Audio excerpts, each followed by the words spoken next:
توجہ ہے؟ اچھا، پانچواں سوال، بقول آپ کے تم سکولیوں کے تمام طور طریقے افکار انگریز والے ہو گئے ہیں، یعنی تم 2 نمبر انگریز ہو، بتاؤ ہم مسلمان تم کو کیا سمجھیں؟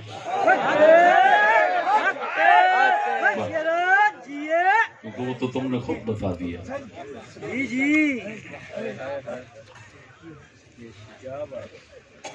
ظاہر ہے جب وہ صاف کہہ رہے ہیں کہ فکر و عمل میں انگریز ہیں، تو سوال یہ ہے کہ اب ہم آپ کو کیا سمجھیں؟ اگر ہم آپ کے متعلق یہ عقیدت رکھیں کہ آپ حضرات مسلمانوں کی نہیں انگریزوں کی سوچ اور عمل طور طریقے اپنانے والے ہیں، تو پھر ہم مجرم تو نہ بنیں گے، کیونکہ ہم تو حقیقت کہہ رہے ہیں۔